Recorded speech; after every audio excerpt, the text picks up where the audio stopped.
स्वागत है आप सभी का एक बार फिर से एक्सपी क्लासेस में। मैं चेतन प्रताप आज आपके लिए जो वीडियो लेकर आया हूँ वो वीडियो आपके लिए इतना ज़्यादा इम्पोर्टेंट है कि मैं कह नहीं सकता, क्योंकि आपका बोर्ड एग्ज़ाम होने ही वाला है, शुरू होने वाला है। 24 तारीख से पेपर हैं और आप हिंदी की इस समय तैयारी कर रहे हैं। तो जो बच्चे तैयारी कर रहे हैं उनके लिए ये रामबाण की तरह ये काम करेगा पेपर।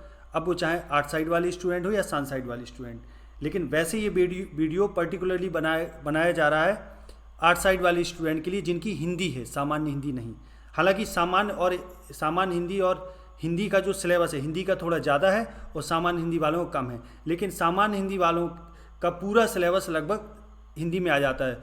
तो एक तरीके से अगर देखा जाए तो ये वीडियो दोनों के लिए इम्पोर्टेंट है, चाहे वो सामान्य वाले हों या हिंदी वाले हों नेचुरली। ठीक, तो वीडियो को लास्ट तक देखिएगा। इस वीडियो में मैं पूरे एक पेपर को डिस्कस करने वाला हूं विद सॉल्यूशन। तो बहुत ज़्यादा चांस है, लगभग 80% चांस है कि इस पेपर से आपको बहुत कुछ मिलेगा, बहुत कुछ आपको फंसेगा पेपर में। तो 100% समझ लो कुछ ना कुछ इस पेपर से ज़रूर आएगा। तो आप और लगभग इसमें मैं ये भी करूँगा साथ में एक एक क्वेश्चन के करने का तरीका, कैसे करना है, कितना करना है, क्या करना है, वो भी मैं बताने वाला हूँ। तो वीडियो को पूरा लास्ट तक कंप्लीट देखना है और यदि वीडियो अच्छा लगे तो लाइक और शेयर भी दबा के करना है। ठीक है, तो चलिए शुरू करते हैं पेपर से। मैं चेतन प्रताप एक बार फिर से आप सभी का स्वागत करता हूँ एक्सपी क्लासेस में। चलिए शुरू करते हैं। देखिए 3 घंटे 15 मिनट का पेपर होगा जैसे कि आप जानते हैं। ठीक, अब 3 घंटे 15 मिनट के पेपर में आपको भली भांति पता है कि 15 मिनट का जो टाइम होता है वो पढ़ने के लिए दिया जाता है। तो उस टाइम में आप पेपर को पढ़ सकते हैं बहुत अच्छे से, और पेपर को पढ़ने के बाद आप जो भी टाइम बचे 15 मिनट के समय में आप उसमें कुछ सॉल्व भी कर सकते हैं मन में, ताकि आपको आगे का टाइम आपका थोड़ा बच सके। ठीक है, समझिए। अब खंड का इसमें दिया है, 2 खंड में पेपर है। ठीक, और दोनों खंडों के सभी प्रश्नों का उत्तर अपन को देना आवश्यक है। अब खंड का में गद्य और पद्य का इतिहास आएगा। नंबर 1 क्वेश्चन के अंतर्गत गद्य का इतिहास और नंबर 2 क्वेश्चन के अंतर्गत पद्य का इतिहास। तो पहला क्वेश्चन है उक्ति व्यक्ति प्रकरण की रचनाकार कौन है? तो इसके रचनाकार हैं दामोदर शर्मा। ठीक है, इसके बाद भारतेंदु युग की पत्रिका है, तो कौन सी पत्रिका है? तो कवि वचन सुधा। हिंदी गद्य साहित्य के द्वितीय उत्थान का प्रारंभ कब हुआ? हिंदी गद्य साहित्य के द्वितीय उत्थान का प्रारंभ कब हुआ? तो इसका जो ऑप्शन है, वैसे हालांकि इसमें जो ऑप्शन दिए हैं वो एक भी ऑप्शन मैच नहीं करते, सही नहीं है। तो मेरे हिसाब से संवत जो है संवत 1950, ये इसका आंसर सही है। ध्यान दीजिएगा इसको जरा। ठीक, सेवा सदन के रचनाकार हैं, तो सेवा सदन जो है वो मुंशी प्रेमचंद की रचना है। ठीक है, अब अगला हिंदी की प्रथम आधुनिक कहानी होने का श्रेय दिया जाता है। हिंदी की प्रथम आधुनिक कहानी किसको कहा जाता है? ध्यान दीजिए, हिंदी की प्रथम आधुनिक कहानी होने का श्रेय दिया जाता है, किसको दिया जाता है? तो ये श्रेय दिया जाता है इंदुमती को। इंदुमती कहानी है और इसके लेखक जो है वो किशोरी लाल गोस्वामी। ध्यान दीजिए, प्रथम कहानी है इंदुमती, आधुनिक कहानी। ध्यान दीजिएगा। ठीक, आधुनिक, बहुत ध्यान दीजिएगा इसमें, क्योंकि कहानी संबंधित एक और दूसरा क्वेश्चन है। फिर इसके बाद है, अब दूसरे क्वेश्चन के अंतर्गत ये पद्य से है। आदिकाल का प्रथम ग्रंथ नहीं है, कौन सा नहीं है? आदिकाल का प्रथम ग्रंथ कौन सा नहीं है? तो पद्मावत आदिकाल का नहीं, जबकि आदिकाल में कीर्तिलता, आलखंड और बीशलदेव रासु ये हैं। इसके बाद अष्टछाप के कवियों का संबंध है, कहाँ से है? भक्ति काल की।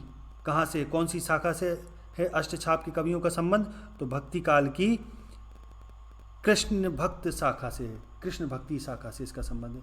श्रृंगार और वात्सल्य रस के अमर कवि कौन है? श्रृंगार और वात्सल्य रस के अमर कवि जो है वो सूरदास जी हैं अपने।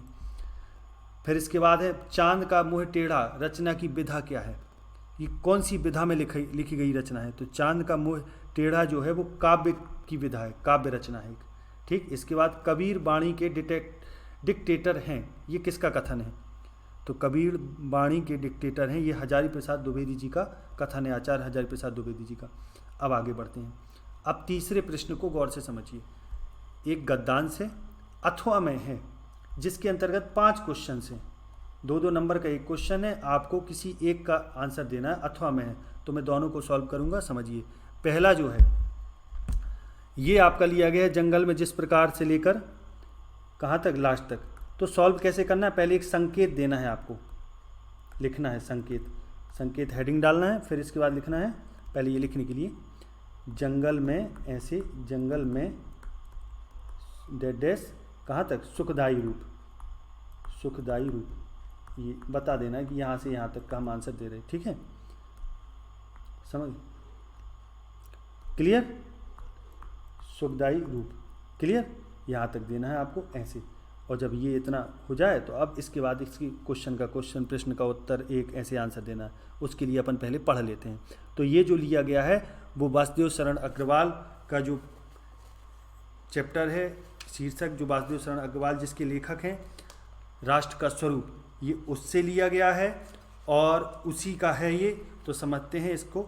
ठीक, वासुदेव शरण अग्रवाल जी द्वारा रचित राष्ट्र का स्वरूप से लिया गया है ये, ध्यान रखिएगा, बहुत गौर से इसको समझना है। ठीक, राष्ट्र का स्वरूप डॉक्टर वासुदेव शरण अग्रवाल।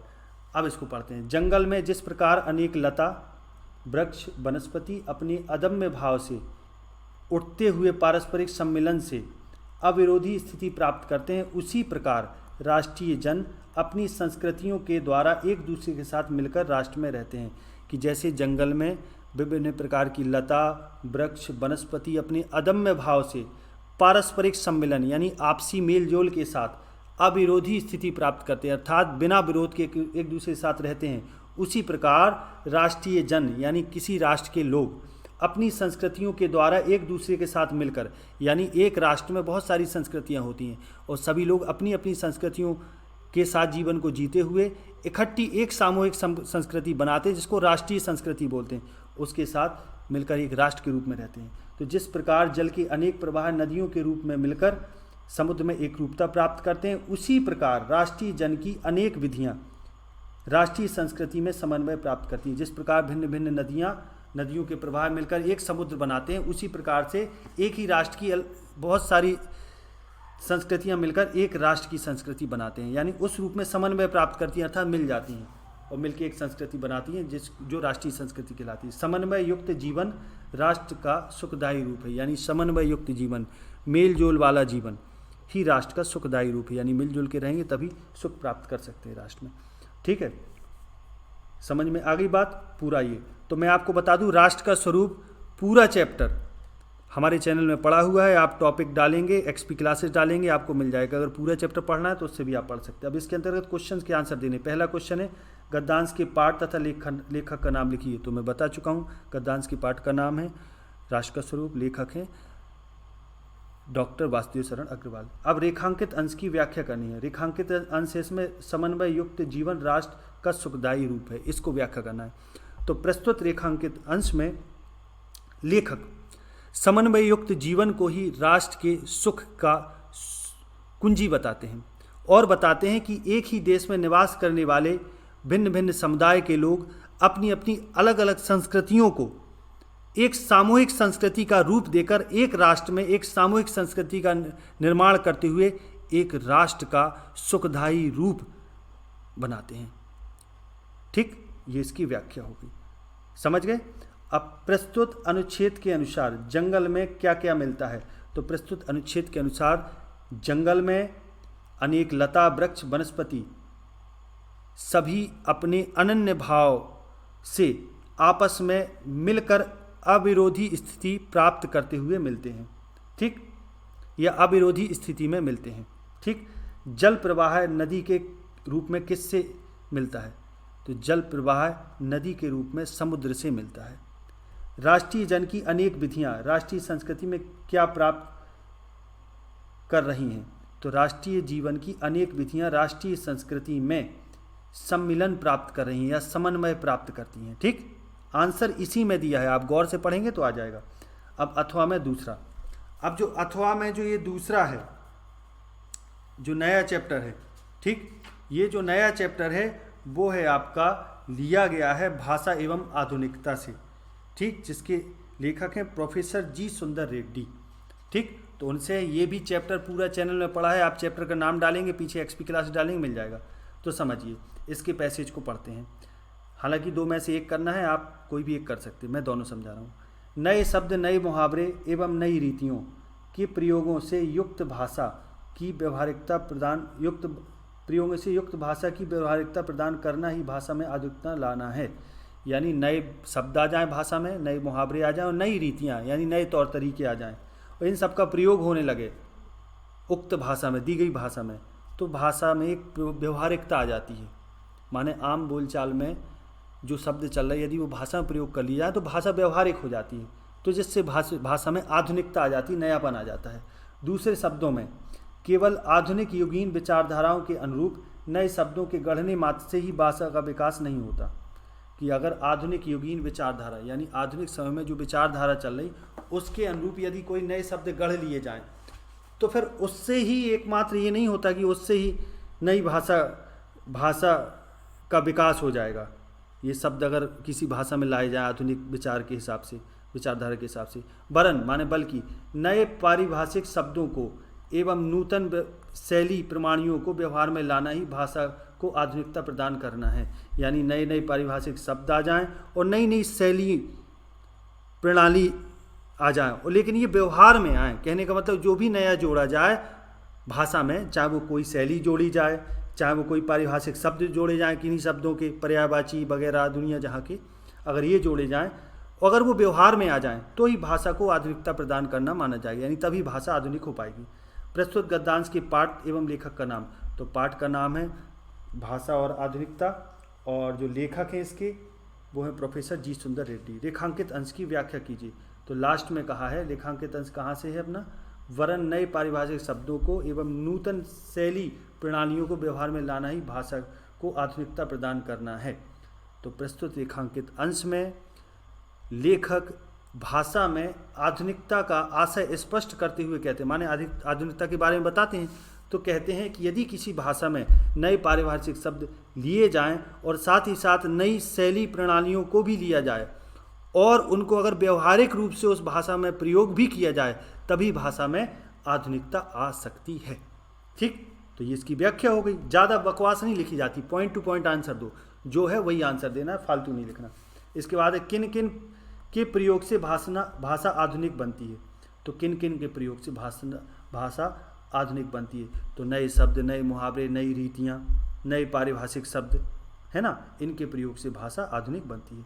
भाषा का विकास कब नहीं होता, भाषा का विकास कब नहीं होता, कि भाषा का विकास, इसमें ये दिया आंसर इसका, भाषा का विकास तब नहीं होता जब भाषा में आधुनिक युगीन विचारधाराओं के अनुरूप मात्र नए शब्दों को गढ़ दिया जाता है, अर्थात मिला दिया जाता है, तब भाषा का विकास नहीं होता। यानी मिलाने भर से काम नहीं चलता, बल्कि उनको व्यवहारिकता में लाना ही भाषा में आधुनिकता लाना है। अगला है नए शब्द गढ़ने मात्र का तात्पर्य है, स्पष्ट कीजिए कि नए शब्द गढ़ने मात्र से तात्पर्य है नए शब्दों का विकास एवं उनको भाषा में लाना ही नए शब्द गढ़ना है। गढ़ना माने बनाना। ठीक, अब अगला है, अब चौथा जो क्वेश्चन है, पद्यांश पर आधारित निम्नलिखित प्रश्नों को उत्तर, पद्यांश पर आधारित निम्नलिखित प्रश्नों के उत्तर। तो पहला जो दिया गया है पद्यांश, ये इसमें 2-2 नंबर के 5 क्वेश्चन रहेंगे, 10 है, अथवा में ये भी है, तो मैं दोनों को एक्सप्लेन करूंगा। ठीक है, ये भी चैप्टर श्रद्धा मनु से लिया गया है, जिसके लेखक है जयशंकर प्रसाद, रचयिता। तो जयशंकर प्रसाद का जो महाकाव्य है वो कामायनी, उससे ये लिया गया है। ठीक है, तो मैं आपको बता दूं ये चैप्टर भी पूरा है, इसको भी आप श्रद्धा मनु टॉपिक डालिएगा, एक्सपी क्लास डालिएगा, आपको मिल जाएगा। ठीक, अब इसके अंतर्गत अपन को पहले पढ़ लेते हैं। श्रद्धा मनु से लिया गया है, उनके कामायनी से है, और श्रद्धा मनु शीर्षक है, कामायनी से लिया गया है जयशंकर प्रसाद के। ठीक, तो पढ़ लेते हैं। नील परिधान बीच सुकुमार, खुल रहा मृदुल अध खुला अंग, कि नीले परिधान के बीच सुकुमार माने कोमल, खुल रहा मृदुल माने कोमल, अध खुला अंग, सुकुमार माने बहुत सुंदर, कोमल जैसे। कि यहाँ श्रद्धा की सुंदरता की तुलना करते हुए कहते हैं कवि कि, यानी मनु उनकी सुंदरता की तारीफ करते हुए कहते हैं, मतलब मनु नहीं कहते, वास्तव में कहते हैं कवि, लेकिन मनु को आधार बना के, चूँकि मनु के सामने जब श्रद्धा आती हैं तो उनके रूप सौंदर्य का वर्णन करते हुए कवि कह रहे हैं कि नील परिधान बीच सुकुमार, खुल रहा मृदुल अध खुला अंग, खिला हो ज्यों बिजली का फूल, मेघ वन बीच गुलाबी रंग, कि उनकी सुंदरता उन नीले परिधान के बीच ऐसे लग रही जैसे उनके यानी उनके अंग इतने सुकुमार हैं और अध खुले अंग, यानी कुछ अंग ढके हुए हैं कुछ खुले हैं, ऐसे प्रतीत हो रहे। और ऐसे लग रहे वे अंग अध खुले जैसे मानो बिजली का कोई फूल खिला हो आकाश में बादलों के बीच। मेघ वन बीच गुलाबी रंग, गुलाबी रंग का मेघों के बनों के बीच में। मेघों का बन इसलिए प्रयोग किया गया कि बहुत सारे बादलों के बीच में, बहुत सारे बादल को मेघों का बन कहा है इधर, ठीक है। तो उनके बीच में जैसे गुलाबी रंग का कोई बिजली का फूल खिला हो, वैसे ही वो नीले परिधानों के बीच श्रद्धा के जो अध खुले अंग हैं वो प्रतीत हो रहे। ओह वह मुख पश्चिम के व्योम, कि अरे वह मुख पश्चिम के व्योम। पश्चिम का व्योम कहने का मतलब है कि पश्चिम के व्योम, और जो श्रद्धा का जो मुख है वो ऐसे लग रहा है जैसे पश्चिम का व्योम, यानी पश्चिम दिशा में जो आकाश होता है व्योम होता है वह बीच, व्योम के बीच में जब घिरते हो घनश्याम, कि जब पश्चिम के व्योम में जब घनश्याम माने बादल जब घिर आते हैं, अर्थात सूर्य अस्त होने की बात के समय की बात हो रही, तब उनका मुख, तो वहाँ से तुलना की गई है इनके, यानी सूर्य अस्त होने के समय का जो आकाश होता है, पश्चिम का व्योम होता है, उस समय जो स्थिति होती है सूर्य के अस्त होने के समय की आकाश की, उसकी तुलना की गई है श्रद्धा के मुख से। उनके मुख के सौंदर्य का वर्णन करते हुए कवि कहते हैं कि अरुण रवि मंडल उसको भेद, ऐसे लग रहा है उनका मुख जैसे अरुण रवि मंडल उस पश्चिम के व्योम को भेद कर। अरुण माने लाल, रवि मंडल माने सूर्य की आकृति पूरा रवि सूर्य, तो लाल लाल वो सूर्य ऐसे लगे जैसे उसको भेद के दिखाई देता हो छवि धाम, कि उसका किसका, उनका छवि धाम, अर्थात सूर्य का जो छवि धाम दिखता है, जैसा बादलों के बीच, पश्चिम के बादलों के बीच लगता है आकाश में, वैसे ही इनका मुख भी वैसे ही लालिमा युक्त है, सौंदर्य से युक्त है लग रहा है। कि ऐसे लग रहा है जैसे बादलों को पश्चिम के व्योम में जो घनश्याम घिरते हैं, जो बादल घिरते हैं, उनके बीच में जो अरुण रवि मंडल, लाल लाल जो सूर्य होता है, अस्त होता हुआ सूर्य जब चमकता है, जैसा दिखाई देता है, बड़ा छवि धाम सुंदर दिखाई देता है, वैसे ही इनका मुख भी सुंदर, श्रद्धा का मुख भी वैसे ही सुंदर लग रहा है, ठीक है, वैसी श्रद्धा का सुंदर मुख लग रहा है। अब प्रस्तुत पद्यांश के पाठ कवि का नाम लिखिए। तो प्रस्तुत पद्यांश का पाठ है श्रद्धा मनु और कवि है जयशंकर प्रसाद। रेखांकित अंश की व्याख्या कीजिए। रेखांकित अंश कितना है? नील परिधान बीच सुकुमार, खुल रहा मृदुल अध खुला अंग, खिला हो ज्यों बिजली का फूल, मेघ वन बीच गुलाबी रंग। तो प्रस्तुत रेखांकित अंश में जयशंकर प्रसाद श्रद्धा के सौंदर्य का वर्णन करते हुए कहते हैं कि उनके अंग जो कि अध खुले हैं नीले वस्त्रों के बीच, ऐसे प्रतीत हो रहे मानो मेघों के वन के बीच गुलाबी रंग का कोई बिजली का फूल खिला हो। ठीक, ये उनके सौंदर्य का वर्णन हो गया। मेघ वन बीच गुलाबी रंग में कौन सा अलंकार है? तो इसमें रूपक अलंकार है। मेघों का वन, मेघों को वन कह दिया, ठीक, तो रूपक अलंकार हो गया। नीले वस्त्र में लिपटी नायिका की छवि कैसी दिख रही है? तो नीले वस्त्र में लिपटी नायिका की छवि एक बिजली के फूल की भांति, एक मेघों के बीच गुलाबी रंग के बिजली के फूल की भांति लग रही है। ठीक, अगला है परिधान और मृदुल शब्द का अर्थ बताइए। परिधान माने वस्त्र होता है और मृदुल माने होता है कोमल। अब अथवा में दूसरा है। अब अथवा में जो दूसरा है ये आपका लिया गया है सुमित्रा नंदन पंत जी का नौका विहार। ठीक, उससे लिया गया है, यानी पंत जी का जो नौका विहार है उससे ये लिया गया है। ठीक है, तो इसकी हम लोग व्याख्या देखते हैं, इसको समझते हैं पूरा। ठीक है, समझ गए? ये किनका है? सुमित्रा नंदन पंत जी का नौका विहार। ध्यान दीजिएगा, बहुत अच्छे से समझिएगा इसको। ठीक है, अब देखते हैं इसकी हम लोग व्याख्या। इस धारा शाही जग का क्रम, कि कवि कहते हैं इस धारा शाही जग का क्रम। ये जो धारा है यमुना की, गंगा की जो धारा है, जैसे ये धारा है इसी प्रकार से इस जग का क्रम है, अर्थात इस संसार का क्रम ठीक इसी भांति है, इसी धारा की तरह। समझ गए? इसी धारा की तरह इस जग का क्रम है। शाश्वत इस जीवन का उद्गम, उस जीवन का उद्गम भी शाश्वत है, अर्थात हमेशा चलने वाला है। शाश्वत गति शाश्वत संगम, और शाश्वत इस जीवन की गति है और शाश्वत ही संगम है। शाश्वत नभ का नीला विकास, ये जो नीला आकाश है इसका जो विकास है वो भी हमेशा से है, यानी आकाश हमेशा से ही ऐसे ही रहा है और हमेशा रहेगा। शाश्वत शशि का रजत हास, रजत माने चांदी जैसा सफ़ेद, तो शाश्वत शशि माने चंद्रमा का चांदी जैसी हंसी भी शाश्वत है, यानी चंद्रमा हमेशा से ही ऐसा मुस्कुराता रहा। और शाश्वत लघु लहरों का विलास, और जो छोटी छोटी लहरें गंगा की जो विलास कर रही, अटखेलियाँ कर रही, खेल रही, नाच रही, ये भी हमेशा से है, शाश्वत है, हमेशा रहेगा। फिर आगे ईश्वर को संबोधित करते हुए कहते हैं, हे जग जीवन के कर्णधार चिर जन्म मरण के आर पार।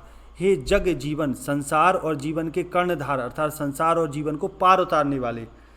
चिर माने हमेशा, जन्म मरण के आर पार, कि आप जन्म और मरण के आर पार हो, यानी जन्म में भी आप हो, मृत्यु के बाद भी आप हो, और इससे परे भी आप हो, न जन्मते हो न मरते हो। शाश्वत जीवन नौका विहार, कि जैसे नौका विहार शाश्वत है वैसे ही शाश्वत जीवन है, यानी हमेशा से गंगा में नौका विहार चलता रहा, तो वैसे ही शाश्वत जीवन भी है। मैं भूल गया अस्तित्व ज्ञान, जीवन का यह शाश्वत प्रमाण, कि मैं अपने अस्तित्व के ज्ञान को भूल गया और जीवन के शाश्वत प्रमाण को भी मैं भूल गया। करता मुझको अमृतत्व दान, और ये जीवन का शाश्वत प्रमाण मुझको अमृतत्व दान कर रहा, अर्थात मुझे अमर बना रहा। यानी जब मैं इस गंगा के बहती हुई लहरों को देखता हूँ तो मैं खो जाता हूँ और मुझे अपने ही अस्तित्व को मैं भूल जाता हूँ। मुझे ये लगता है ये गंगा की लहरें, ये गंगा का प्रभाव मुझको शाश्वत प्रतीत होता है, हमेशा से चलता हुआ हमेशा चलेगा, ऐसा लगता है। और ऐसा समझ के मैं ये सोचता हूँ जब ये हमेशा ही है तो फिर जीवन भी अमर है, ऐसा सोचकर मुझे अमृतत्व की प्राप्ति होती है। ठीक, तो अब देखते हैं जरा इसका पहला जो क्वेश्चन है, प्रस्तुत पद्यांश के पाठ और कवि का नाम लिखिए। तो प्रस्तुत पद्यांश का पाठ है नौका विहार, ठीक, और कवि हैं सुमित्रानंदन पंत। ठीक है, कवि जो है कौन है? सुमित्रानंदन पंत। रेखांकित अंश की व्याख्या कीजिए। रेखांकित अंश आते हैं, तो रेखांकित अंश पहला है, इस धारा सा ही जग का क्रम, शाश्वत इस जीवन का उद्गम, शाश्वत गति शाश्वत संगम।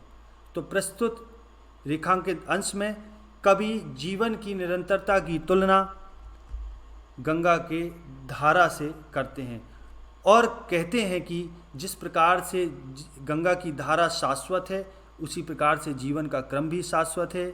जिस प्रकार से गंगा का उद्गम शाश्वत है उसी प्रकार से जीवन भी शाश्वत, जीवन का उद्गम भी शाश्वत है। और जिस प्रकार से गंगा की गति शाश्वत है वैसी जीवन की भी गति शाश्वत है। और जैसे गंगा का संगम शाश्वत है वैसी जीवन का भी संगम शाश्वत है। ठीक, आगे देखिए, नाव की गति को देखकर कवि के मन में कैसे विचार आ रहे हैं? तो नाव की गति को देखकर कवि के मन में अमृतत्व के विचार आ रहे हैं। ठीक, क्योंकि नाव की गति देखकर कवि को शाश्वतता के प्रमाण का अनुभव हो रहा है। ठीक, कवि के अनुसार जीवन में क्या शाश्वत है? तो कवि के अनुसार जीवन में जीवन की गति शाश्वत है, जीवन का उद्गम शाश्वत है, जीवन का संगम शाश्वत है। समझ गए? इस धारा सा जग का क्रम में कौन सा अलंकार? धारा सा। अब तुलना जब हो किसी की तो उपमा अलंकार होता है। ठीक है, आगे देखिए, पांचवा क्वेश्चन है, इसमें जीवन परिचय देना है। तो निम्नलिखित में से किसी एक का जीवन परिचय देते हुए उनकी कृतियों का उल्लेख कीजिए। बकवास नहीं लिखना। जीवन परिचय के 3 नंबर मिलेंगे, 2 नंबर कृतियों के मिलेंगे। ठीक, आपको तो वासुदेव शरण अग्रवाल, पंडित दीनदयाल उपाध्याय, प्रोफेसर जी सुंदर रेड्डी, आप इनमें से किसी का भी एक का कर सकते हैं। ठीक, लिमिटेड शब्द सीमा 80 है, उससे ज़्यादा नहीं लिखनी, 1 पेज से ज़्यादा नहीं होना चाहिए, मेरे कहने का अर्थ ये है। फिर अब इनके वीडियोस भी चैनल में पड़े हैं, आप इस चैनल से भी देख सकते हैं और गोले का ज्ञान में भी ये पड़े हैं। अब देखें, निम्नलिखित में से किसी एक कवि का जीवन परिचय देते हुए उसकी कृतियों का उल्लेख कीजिए। अब कवि का, अभी ये गद्य से थे, वासुदेव शरण अग्रवाल, दीनदयाल और पंडित दीनदयाल उपाध्याय और प्रोफेसर जी सुंदर रेड्डी। अब हैं आपके पद्य से, तो इसकी भी समय सीमा 80 शब्द है, 3 और 2 में डिवाइड है, यानी 3 नंबर जीवन परिचय के दिए जाएंगे, 2 नंबर कृतियों की। तो जयशंकर प्रसाद, रामधारी सिंह दिनकर, सूर्यकांत त्रिपाठी निराला, अयोध्या सिंह उपाध्याय, हरिऔध, इनमें से आप किसी का भी आंसर दे सकते हैं। ठीक, समझ गए? अब आ जाओ छठवां क्वेश्चन। छठवां क्वेश्चन है, कहानी तत्वों के आधार पर पंचलाइट अथवा बहादुर कहानी की समीक्षा कीजिए। 80 शब्दों में लिखनी है, 5 नंबर। समीक्षा करनी है माने पूरी कहानी को समझा के बताना है, ठीक, सारांश टाइप में। फिर अथवा में कर्मनाशा की हार कहानी के मुख्य पात्र का चरित्र चित्रण कीजिए। जो मुख्य पात्र है उसका चरित्र चित्रण जो भी आप देना चाहें वो दे सकते हैं आंसर, ठीक है। ये भी कहानी चैनल में पढ़ी है, इनका कहानी का टाइटल डालोगे, पंचलाइट बहादुर वगैरह जो भी डालना हो, और XP क्लास से पीछे डालोगे, सर्च करके आ जाएगा, प्लेलिस्ट चेक कर लीजिएगा। अब इसके बाद स्वपठित खंड काव्य के आधार पर निम्नलिखित प्रश्नों में से किसी एक प्रश्न का संक्षिप्त उत्तर दीजिए। स्वपठित खंड काव्य के आधार पर। अब इस क्वेश्चन को समझें। खंड काव्य जिले वाइज जिले पूरे उत्तर प्रदेश में अलग अलग है। जैसे महोबा और हमीरपुर में है श्रवण कुमार, तो जिस जिले में जो खंड काव्य हो आपको पता होगा किस में कौन सा है, ठीक। तो उसके आधार पर अब एक खंड काव्य में जैसे श्रवण कुमार को मैं आधार कर लूँ, 80 शब्दों में आंसर इसका देना, ध्यान दीजिएगा, शब्द सीमा का विशेष ध्यान रखना है। जो शब्द सीमा का ध्यान नहीं रखता उसके ही पेपर में नंबर नहीं आते और उसी को कम मार्क्स मिलते हैं, ठीक, कटते हैं मार्क्स। तो इसमें अथवा में दिया श्रवण कुमार खंड काव्य, इसी को आधार मानते हैं। मान लो हमीरपुर महोबा वालों के लिए बात कर रहा हूँ, बाकी अपना अपना सभी लोग समझ लें, ठीक। तो श्रवण कुमार को जैसे मानते हैं, तो श्रवण कुमार खंड काव्य की तृतीय सर की कथा का सारांश लिखिए। 80 शब्दों में लिखना है, 1 पेज से भी कम, ठीक। श्रवण कुमार खंड काव्य की अथवा में श्रवण कुमार खंड काव्य के आधार पर प्रधान पात्र का चरित्र चित्रण की। प्रधान पात्र कौन है? श्रवण कुमार, उसका चरित्र चित्रण, ठीक है। तो ये आप कर सकते हैं। अब जिनके यहाँ मुक्ति यज्ञ है, जिनके यहाँ त्यागपथी है, जिनके यहाँ रश्मि रथी है, जिनके यहाँ सत्य की जीत है, जिनके यहाँ आलोक व्रत है, जिसके यहाँ जो भी हो उसी के आधार पर आपको आंसर देना है, ठीक है। अब आगे बढ़ते हैं हम लोग संस्कृत पोर्शन। जो इसका संस्कृत पोर्शन है, यानी कहने का मतलब अब आपको संस्कृत के क्वेश्चंस का आंसर देना है गद्यांश सहित। 8वां जो क्वेश्चन है इसमें 2 + 5 यानी 5 नंबर के संस्कृत का अनुवाद का मिलेगा आपको, और 2 नंबर आपको मिलेंगे इसके संदर्भ लिखने के। तो संदर्भ और इसको आपको बहुत कायदे से लिखना है, समझ के लिखना है, अच्छे से लिखना है, फालतू बकवास नहीं लिखनी, व्याख्या नहीं इसमें लिखी जाती। इसमें वास्तव में अनुवाद लिखा जाता है, ज्यों का त्यों, जैसा दिया है वैसे ही, सेम टू सेम, फालतू कोई भी बकवास नहीं लिखनी, ठीक है। अब जो पहला दिया है अथवा में है, तो मैं दोनों को एक्सप्लेन करूंगा, ठीक। अब ध्यान दीजिए, गद्यांश से पद्यांश अलग आता है श्लोक। तो इसमें पहला जो है वो है आपका महामना मालवीय से लिया गया है, ठीक, समझ गए। तो इसकी व्याख्या अपन लोग समझते हैं, समझिए, ठीक है।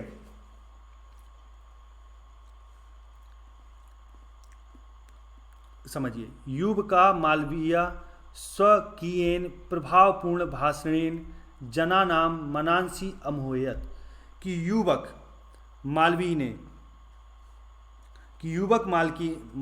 ने स्वकीयेन यानी स्वयं के किए हुए प्रभावपूर्ण भाषण से जनानाम जनों के यानी लोगों के, मनांसी माने मन को, अमोहयत मोह लिया। यानी युवक मालवीय ने अपने यानी स्वयं के प्रभावशाली भाषण से लोगों का मन मोह लिया। अतः अस्य सुहृद, इनके सुहृद माने इनके मित्र, तम इनको, प्राडिवाक पदवीम यानी वकालत की पदवी, ठीक, वकील की पदवी, प्राप्त करने के लिए, देशस्य देश के, श्रेष्ठतराम श्रेष्ठ, सेवाम सेवा, कर्तुम प्रेरित बनता। अतः इनके सुहृद ने यानी इनके मित्रों ने इनको वकील की पदवी प्राप्त करके देश की श्रेष्ठतराम माने सर्वश्रेष्ठ, सेवम कर्तुम प्रेरित बनता, सेवा करने के लिए प्रेरित किया। तो क्या अर्थ हो जाएगा? अतः उनके मित्रों ने इनको वकील की पदवी को प्राप्त करके देश की अधिक श्रेष्ठ सेवा करने को प्रेरित किया, यानी सर्वश्रेष्ठ सेवा करने को प्रेरित किया। श्रेष्ठतराम माने और अधिक, तो अधिक हो जाएगा, सबसे श्रेष्ठ तो नहीं, और अधिक। तदनुसारम माने इसके अनुसार, अयम इन्होंने विधि परीक्षा कानून की परीक्षा उत्तीर्ण करके प्रयाग के उच्च न्यायालय में प्राडिवाक कर्म यानी वकील का कर्म कर्तुमारभत प्रारंभ किया।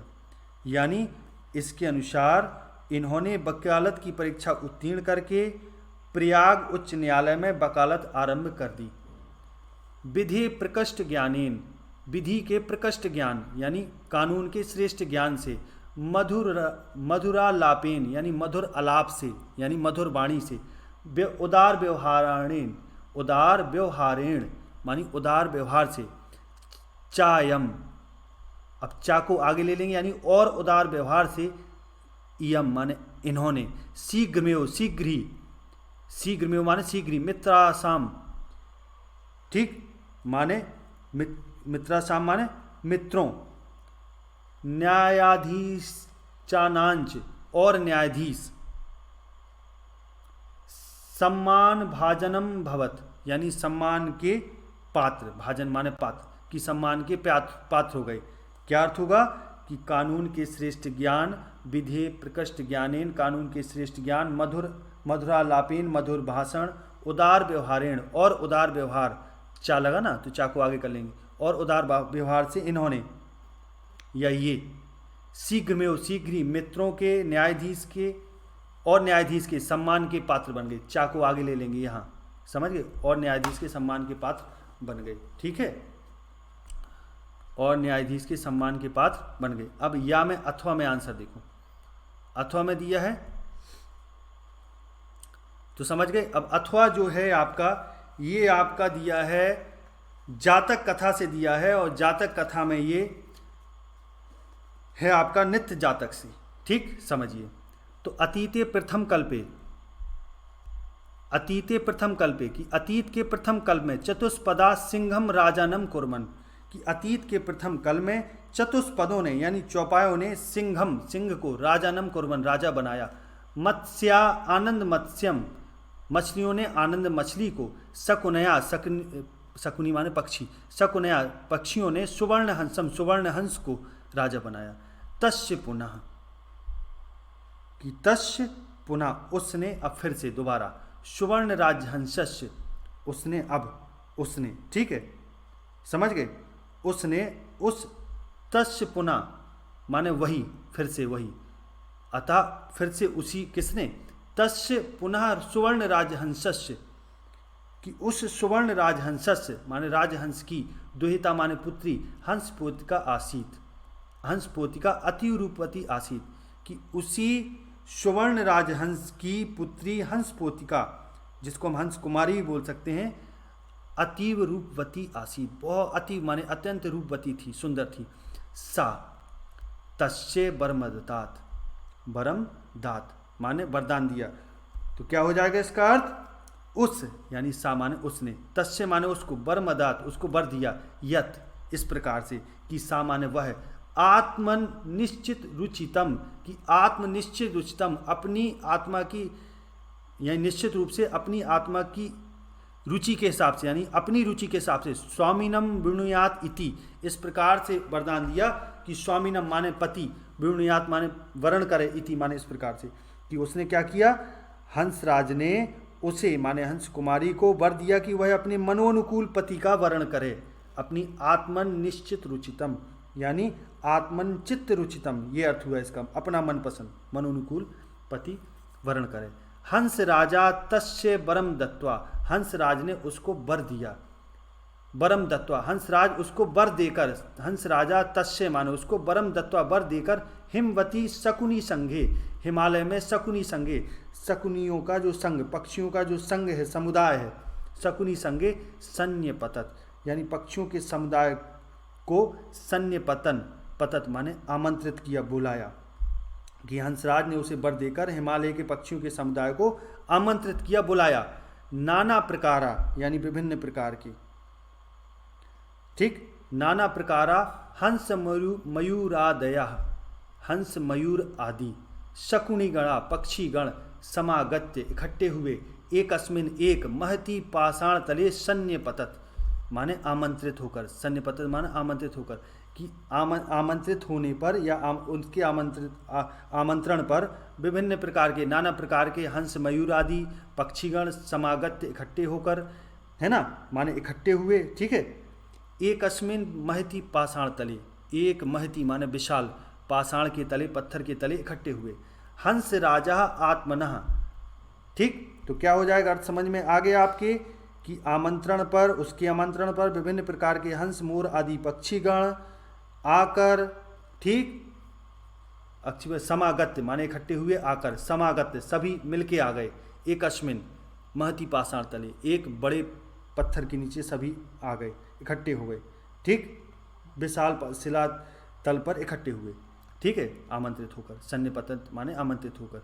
तो हंस राजा आत्मनः चित्तरुचितम स्वामिकम आगत्य, हंस राजा आत्मनम चित्तरुचितम स्वामिकम आगत्य विणुयात इति दुहितर मादिदेश, कि हंसराज ने आत्मनः माने अपनी चित्तरुचितम, चित्त की रुचि के अनुसार से, यानी मन के हिसाब से, मनोनुकूल, स्वामिकम माने स्वामी माने पति, आगत्य आकर, विणुयात माने वर्ण करो, इति इस प्रकार से, दुहितर मादिदेश पुत्री को आदेश दिया, दुहितर माने दुहिता माने पुत्री, तो पुत्री को मादिदेश आदेश दिया, यानी हंसराज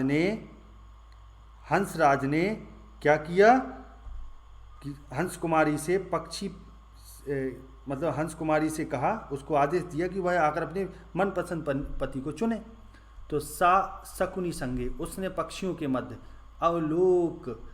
अवलोकयन्ती, उसने पक्षियों के मध्य देखकर यानी दृष्टि डालकर, मणिवर्ण ग्रीवम चित्र प्रेक्षणम, कि मणिवर्ण ग्रीव यानी मणिवर्ण ग्रीव यानी मणि के, नीलमणि के रंग की ग्रीव जैसा, गर्दन जैसा, चित्र प्रेक्षण मयूरम दृष्टवा, कि अब उसने क्या किया कि शकुनी संगे यानी शकुनियों के मध्य अवलोकयंती देखकर, दृष्टि डालते हुए, नीलमणि के रंग की गर्दन और चित्र प्रेक्षम यानी रंग बिरंगे दिखने वाले, ठीक, रंग बिरंगे यानी विचित्र, चित्र प्रेक्षणम विचित्र पंखों वाले, मयूरम दृष्टवा मोर को देखा, अयम मे स्वामी को भवती, यह मेरा स्वामी हो, इत्य भाषत, और वो इस प्रकार से बोली, ठीक, यानी हंस पोतिका ने, उस हंस कुमारी ने पक्षी समुदाय पर दृष्टि डालते हुए नीलमणि के रंग की गर्दन के समान,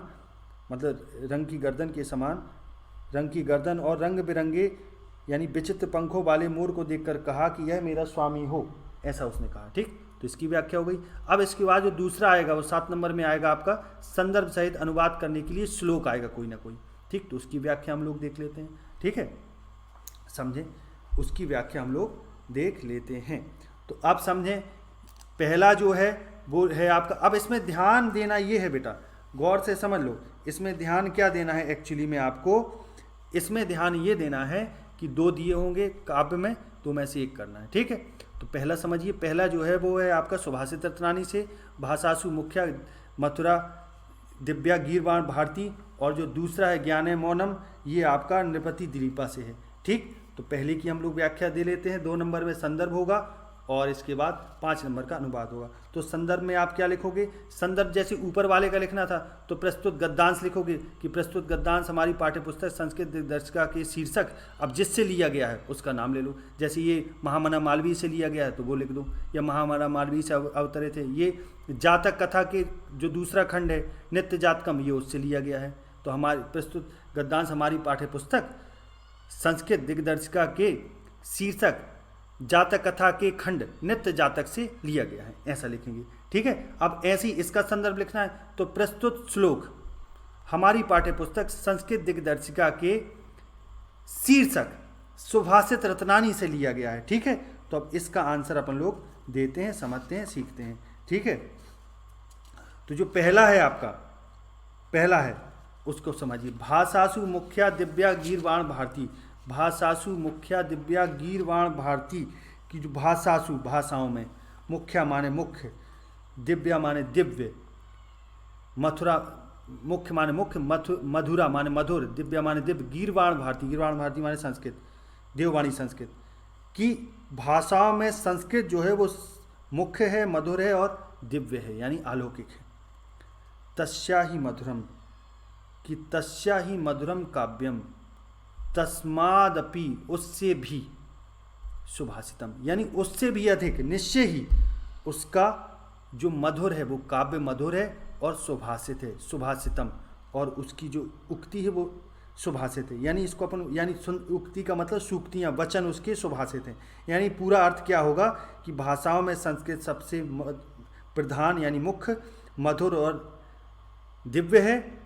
ठीक, देववाणी संस्कृत, भाषाओं में देववाणी संस्कृत सबसे मुख्य, मधुर और दिव्य है तथा उससे भी अधुर, उससे भी मधुर उसका काव्य है और उससे भी अधिक मधुर उसके सुभाषित अर्थात सुंदर वचन हैं, सुंदर सूक्तियाँ हैं, उक्तियाँ हैं। समझ गए।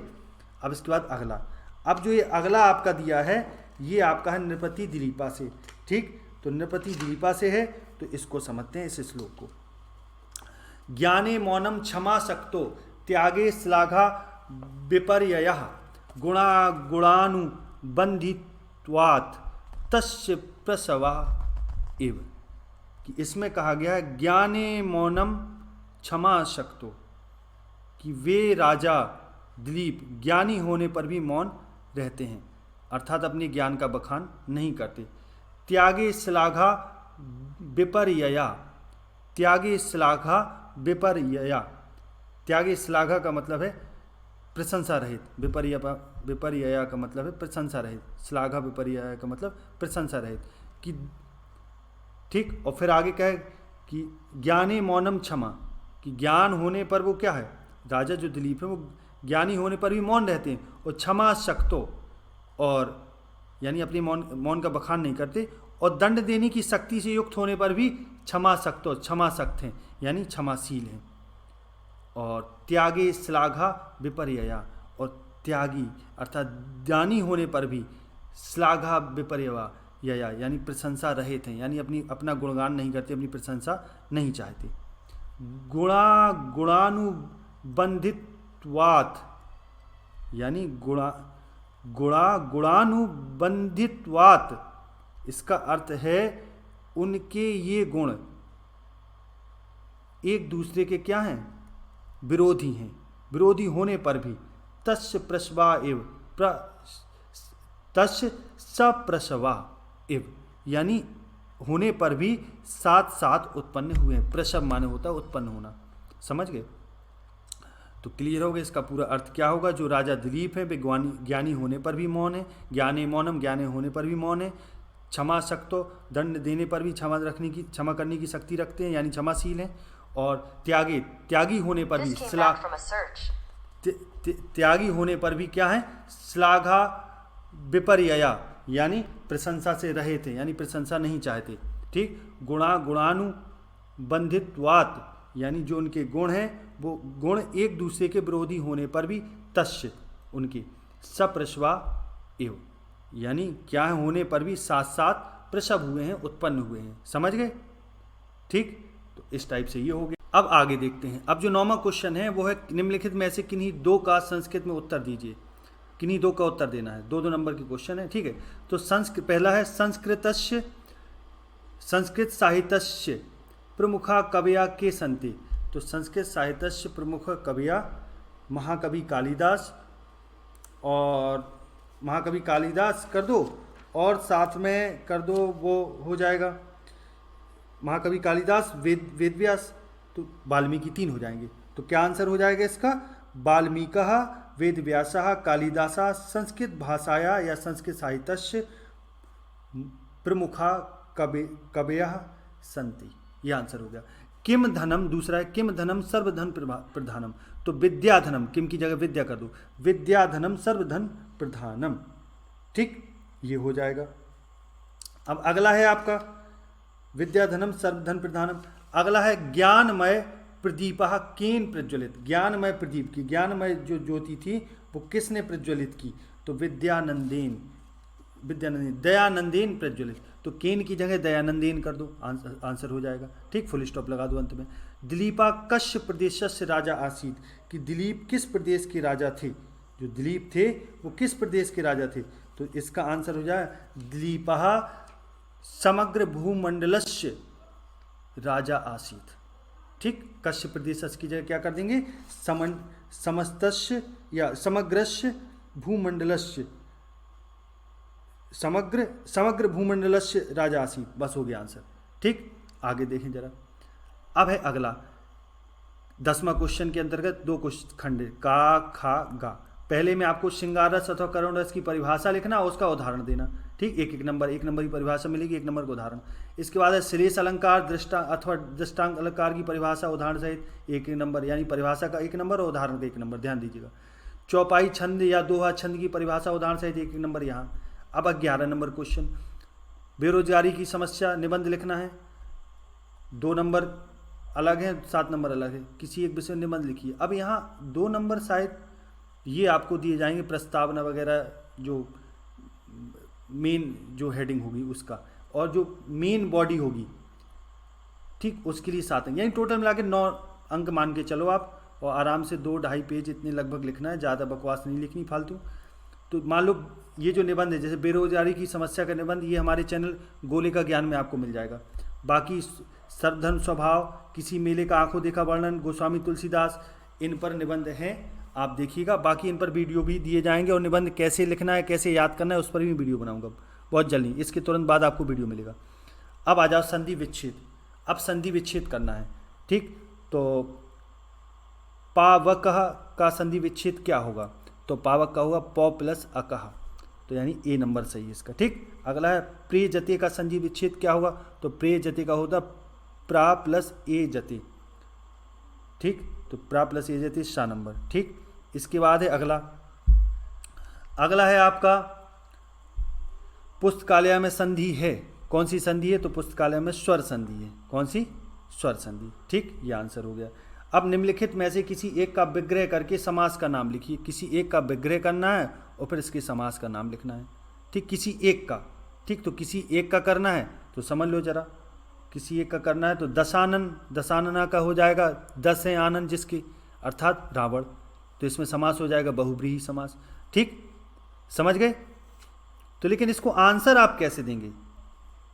ये हो जाएगा समस्त पद, समस्त पद, ठीक। ये समस्त पद हो जाएगा। फिर अगली हेडिंग डलेगी समास विग्रह, समास विग्रह, और फिर अगला हो जाएगा समास, यानी उसका नाम। समझ गए? तो समस्त पद के नीचे ये डाल दीजिएगा, समास विग्रह में लिख दीजिएगा 10 हैं जिसके आनंद, अर्थात रावण, और समास हो जाएगा बहुब्रीहि समास। अब कृष्ण सर्पः का मतलब है कि कृष्ण है जो सर्प, समास विग्रह, ठीक। समझ गए? और समास है इसमें कर्मधारय समास, ठीक। अगला है प्रत्येकम, इसमें हर एक, यानी हिंदी में उसको बता रहा हूँ, एक एक के प्रति, ठीक।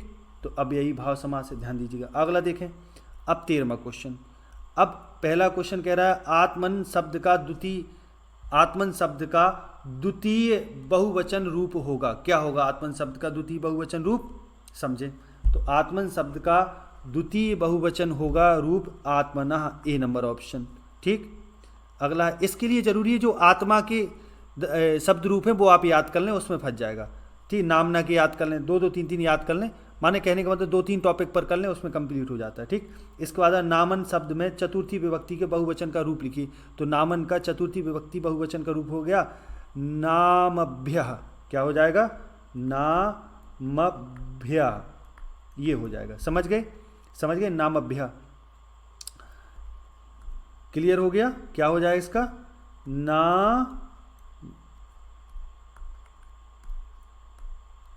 नामभ्यः,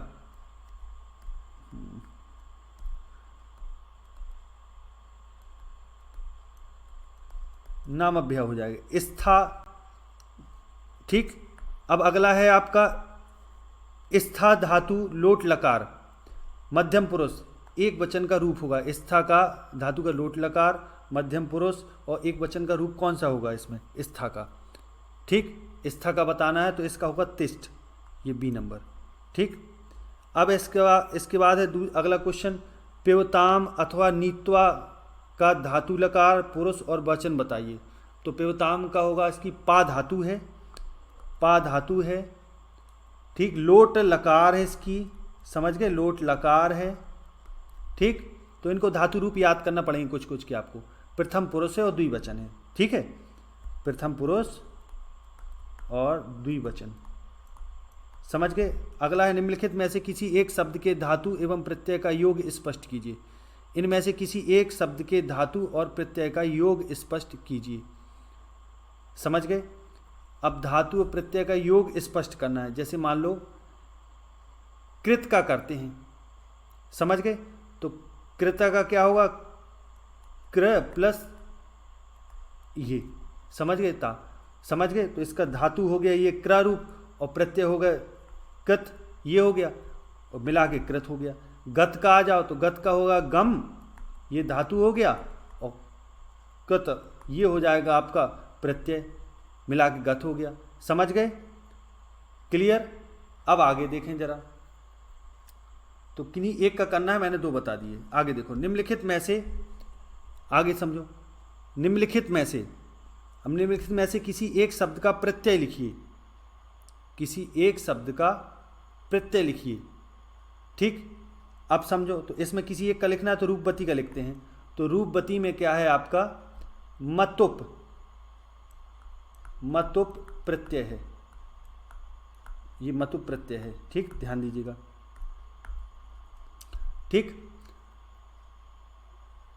अब आगे देखें, अब अगला है रेखांकित पदों में से किसी एक पद में प्रयुक्त विभक्ति तथा एक पद में प्रयुक्त विभक्ति तथा संबंधित नियम का उल्लेख कीजिए। किसी एक में पद विभक्ति और से संबंधित नियम का उल्लेख करना है। जैसे मान लो पुत्रेण सह में आ जाओ, ठीक, रेखांकित पद पुत्रेण में देखें, तो पुत्रेण में आपका, पुत्रेण सह में सहयुक्ते प्रधानी, ये इसका नियम है और इसमें तृतीया विभक्ति है, ध्यान दीजिएगा। कौन सा नियम है, सहयुक्ते, ठीक है, प्रधानी, ये इसका नियम है, सूत्र है यानी, और इसमें विभक्ति जो वो तृतीय विभक्ति है। अब आ जाओ, निम्नलिखित में से किन्हीं दो का संस्कृत में अनुवाद कीजिए, किन्हीं दो का।